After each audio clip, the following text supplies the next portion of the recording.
Break के बाद खुश आमदीद। आगे बढ़ते हैं। जिस तरह बात हो रही थी ज़िमनी इलेक्शन से, अब हम एक कदम और आगे बढ़ते हैं। Leader of opposition Haleem Adil Shaikh sahab चूँकि जेल में हैं, तो बहुत सारे तहफ़्फ़ुज़ात, चेमा गोइयाँ और कहें मफरूज़ात भी और कुछ हकीकत पर मबनी भी न्यूज़ आ रही हैं। सिंध हुकूमत ऑन करती है इन तमाम चीज़ों को, उस पर उनका क्या स्टैंड है? फ़िदा साहब से पूछ रहे हैं। फ़िदा साहब, आपने कहा कि जी वहाँ पे हलीम आदिल साहब गए और उनके साथ शायद वेपन थे या उनके गनमैन ने फायरिंग की। ठीक है, वो लीडर ऑफ अपोजिशन थे, उस पर दहशतगर्दी के मुकदमात और फिर जिस तरह जी सांप छोड़े गए और जिस तरह की खबरें न्यूज़ पे आप देख रहे हैं, तो ये रवैया क्यों किया जा रहा है? क्योंकि देखिए आप हुक्मरान तो आप हैं, पुलिस भी आपके अंडर है, तो किसकी शय पे हो रहा है? मेरे ख्याल में आप थोड़ी दुरुस्तगी कीजिएगा कि हलीम आदिल शेख साहब, इसमें कोई शक की बात नहीं है कि मेरी तो ज़ाती तौर पे उससे दोस्ती भी होगी, लेकिन वो ज़्यादा खुद को एक्सपोज करता है। कहीं आपको तो एक्सपोज नहीं करता? हमें क्या करेगा, हमें तो कर भी नहीं सकता।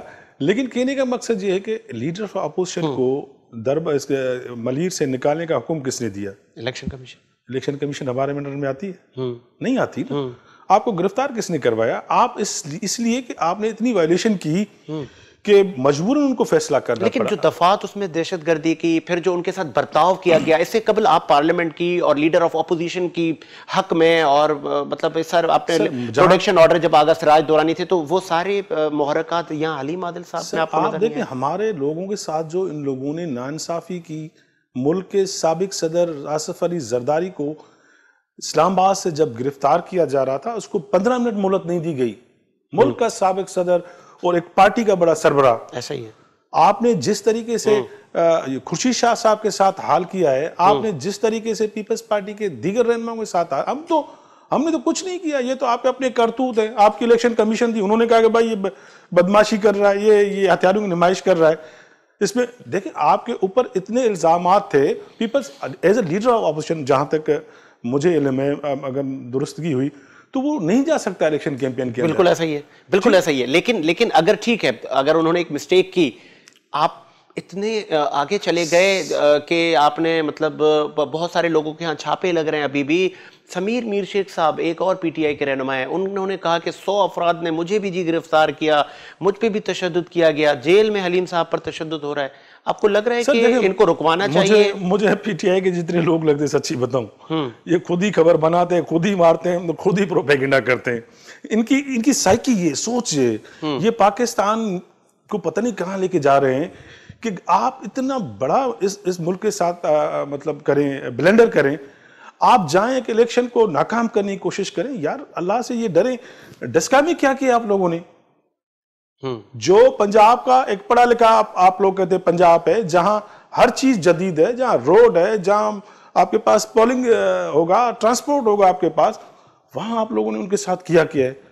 सिंध में इसलिए आपकी हम ये बदमाशी नहीं चलने देंगे कि आप लोग कोशिश कर रहे हैं कि हम एक ऐसा एलिमेंट लाएं जिससे लोग डर जाएं, खौफ, हिरास में आ जाएं। ये कभी नहीं होगा। सिंध के लोगों ने सियासत के लिए, जमहूरियत के लिए कुर्बानियां दी है। भुट्टो साहब ने ऐसे नहीं दी थी। भुट्टो साहब ने शऊर दिया पाकिस्तानी अवाम को, और खास करके पाकिस्तान का वो जो मिडिल तबका था, जिसको आपके लोगों ने, आपके जो लीडर थे, उनको दबा के रखा था कि गरीब को, मजदूर को, हारी को, तालिब इल्म को हक नहीं था। वो तालिब इल्म कभी भी आपको नहीं देगा यह कि आप दोबारा उस रवायत को लाएं। अच्छा, अभी हलीम आदिल शेख साहब के नौजवान बेटे हैं और उनकी बेटी अभी स्काइप पर थी। उनका ये कहना है कि अगर हमारे वालिद को कुछ हुआ तो उसकी जिम्मेदार सिंध हुकूमत होगी, क्योंकि उनकी टांग पर शायद रॉड थी और उस पर भी उन्होंने कुछ वहाँ पे जेल में उनके साथ जो हुआ है, अभी वो हॉस्पिटल शिफ्ट हो गए हैं।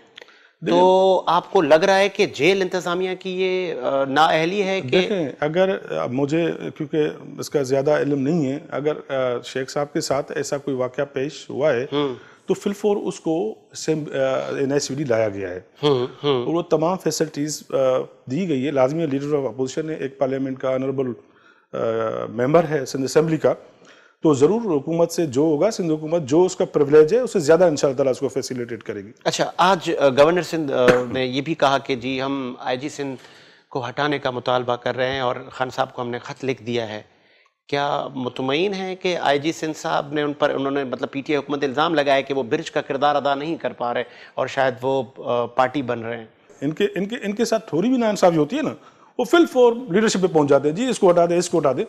भाई आईजी हमने तो नहीं लगाया था, आईजी सिंध हुकूमत लगा भी नहीं सकती बकौल आप लोगों के। चीफ सेक्रेटरी भी आप भेजते हैं, आईजी भी आप भेजते हैं, अच्छे होते हैं उस वक्त जब आपको okay sir yes sir, okay sir yes sir. अगर शेख साहब गिरफ्तार हुए, जी इसमें आईजी की नहली, कौन सी आईजी की नहली? उसने वायलेशन की है, इलेक्शन के रूल्स को वायलेशन किया है यार। अगर कोई गरीब बंदा होता है तो उस पर तो आप चढ़ जाते हैं, आपका बंदा है उसने वायलेशन की तो आप आईजी को हटाएंगे, जी आईजी को हटाएं, आईजी को हटाएं। ये कौन सा तरीका है?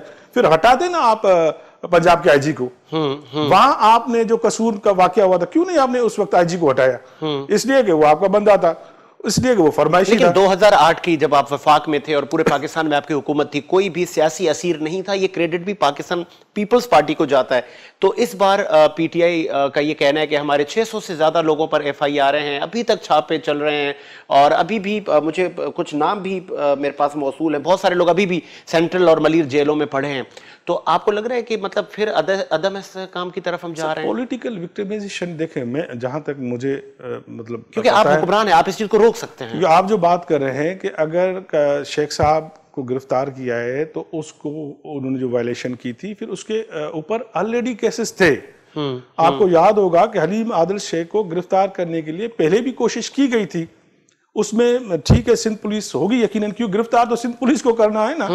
जब मरियम नवाज साहबा आई थी तो आपने सिंध हुकूमत, सिंध पुलिस को आपने इस्तेमाल किया ना, तो सिंध पुलिस ही गिरफ्तार करेगी। आपके ऊपर बहुत सारे ऐसे केसेस हैं शेख साहब के ऊपर। लेकिन क्योंकि मेरी एक राय है, हलीम आदिल शेख पॉलिटिकल वर्कर है और उसको ये जेब नहीं देता कि आप अपने सियासी करियर को तबाह करें किसी मतलब एक खास पार्टी के लिए। आप सिंध के अवाम की बात करते हैं, अच्छे लगते हैं, आप इमरान खान की बात करते हैं, अच्छे नहीं लगते। ठीक है, आखिर में मैं, क्योंकि प्रोग्राम का वक्त खत्म हो रहा है, एक ये एलिगेशन और एक ये तासुर भी है कि हलीम आदिल शेख साहब काफ़ी मुतहरक हैं सिंध में और बहुत सारी जगहों पे डिस्क्लोज करते हैं बहुत सारी चीज़ों को। कभी वो स्कूलों में चले जाते हैं, कभी वो हॉस्पिटल में चले जाते हैं और बताते हैं कि जी यहाँ पे बहुत कुछ करने की ज़रूरत है। शायद वो पीपल्स पार्टी को अच्छा नहीं लगता। सर देखिए, तनकीद हम चलो वो तो पार्टी भी करते हैं ना। आप देखें कि हमारे साथ इतनी नाइंसाफी हुई, जितनी कैरेक्टर असैसिनेशन हमारी लीडरशिप की हुई, किसी की नहीं होगी। और वलालम हमने किसी को उंगली उठा के भी नहीं कहा कि आप, क्योंकि ये आपका हक है। हलीम आदिल शेख एक वर्कर है, अगर उसने वो जाके किसी खाली स्कूल की या किसी के उताक दोस्त की बना के कहा कि ये स्कूल है, तो वो उसका हक है। पीपल्स पार्टी के पास भी बहुत सारे ऐसे दोस्त हैं, वर्कर हैं, जो पंजाब में जाके बनाते हैं। जी पंजाब जो आप कह रहे हैं 3 साल में पंजाब में हमने ये किया, तो कभी हमने तो ये नहीं दिखाया। नहीं, आप दिखा सकते हैं, आप दिखाएं, आपका ये नहीं, आपकी जहनियत की अक्कासी है ना भाई। रिपोर्टर बना के रखे तो समझ में आता है कि उसकी असाइनमेंट है ना। आप सियासतदान होके वो काम करें, आप किसी रिपोर्टर को लेके जाए ना और बताएं कि हम आ रहे हैं भाई ऐसे स्कूल में, आप इनवाइट करें ऑफिशियली सबको। आप चोरों की तरह छुप छुप के जाते हैं और बनाते एक घर की तस्वीरें, बताते हैं ये स्कूल है, बनाते ओल्ड बिल्डिंग की। लेकिन आपकी तरफ से कोई तरदीद भी तो नहीं आती फिदा साहब के जी ये जो हलीम आदिल साहब ने एक चीज दिखाई है वो एक्चुअली स्कूल नहीं है, कि ये किसी की बैठक है?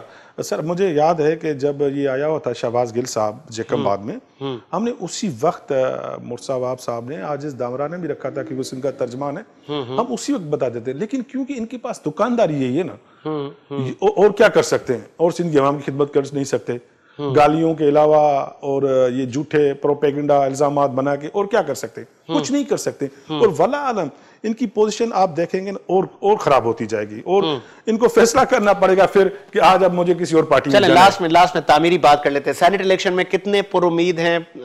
गिलानी साहब को कहा जा रहा है स्ट्रॉन्ग कैंडिडेट हैं पीडीएम के। सर मैं भी यही कहूंगा, सरप्राइज होगा। और खान साहब से अवाम तो तंग है, लेकिन उसके अपने लोग भी तंग है। मार्च में मार्च होगा इंशाल्लाह, जरूर होगा मार्च। चले जी, इसी उम्मीद के साथ कि मेरा मुल्क शादो आबाद रहे, साजिद हुसैन को इजाजत दीजिए। मुलाकात होगी नए प्रोग्राम के साथ। अल्लाह हाफिज।